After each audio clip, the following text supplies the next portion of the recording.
office, television has made deep inroads into the steady customers. We're down to about 18 million a year. But on the other hand, I think that television has played an inestimable service, if I may be pompous, to the cause of film, because it's become the kind of retrieval system that the movies have always cried for. The movies have never really been a library item. Now, I think in the area of short film, that public television particularly has given it a kind of home that it lost with the rise of the double feature. And I think that feature films, particularly out of the past, have come back sometimes to haunt us among the used car commercials late at night.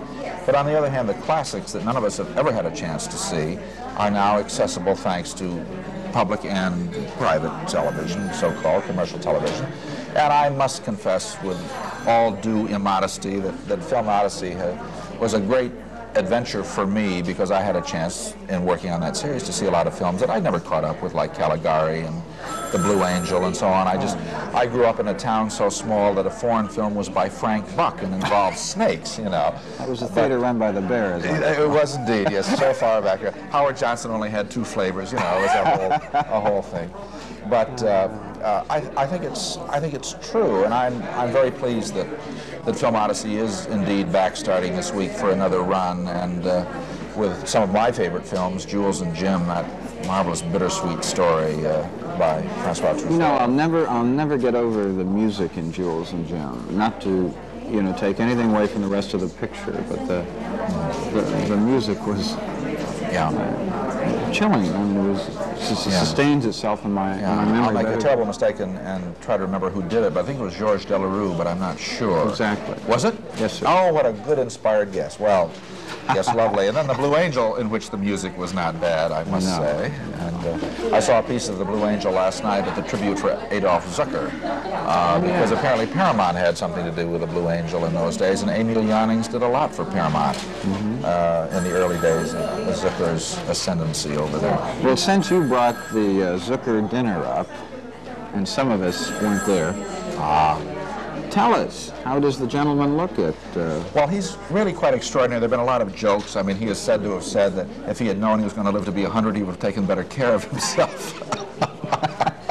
Does he still go to the office? He goes to the office. He asks about the grosses all the time. He can tell you. As a matter of fact, last night he said in a commanding voice that he had great hope for the future of the movies, because if the grosses keep on going up the way they did for the last 2 years, things were going to be terrific. And he can tell you what the below-the-line cost was on The Prisoner of Zenda, which they made at 40-minute length back in 1912.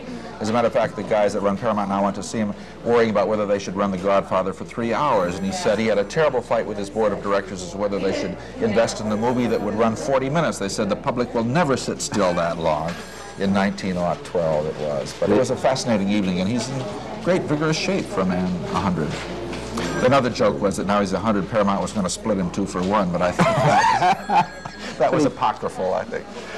Still going to the office at 100. Absolutely. And very interesting. Well, a real giant. Yeah.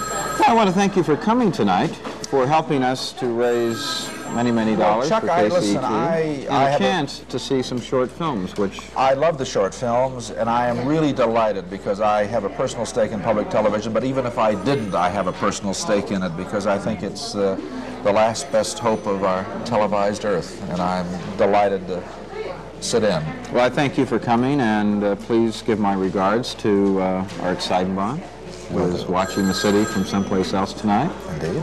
And we'll start watching again in a few weeks. To Mark Waxman for furnishing you along with the Los Angeles Times. And the sports jacket, which I thought was very fetching.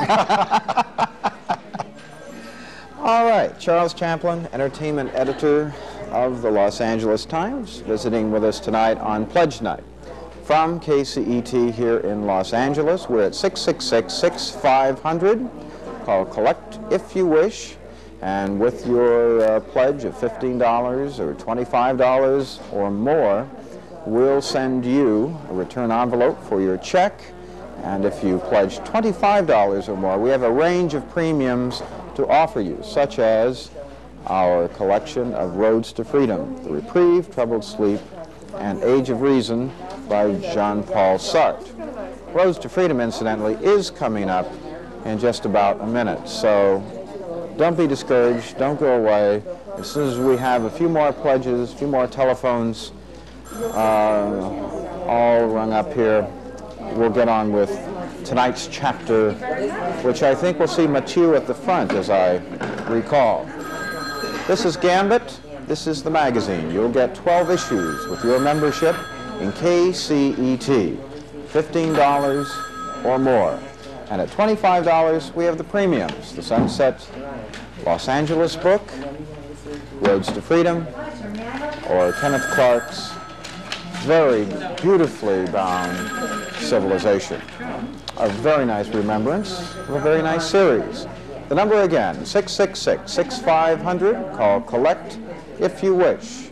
And with your pledge, we will be glad to send you a copy of Gambit,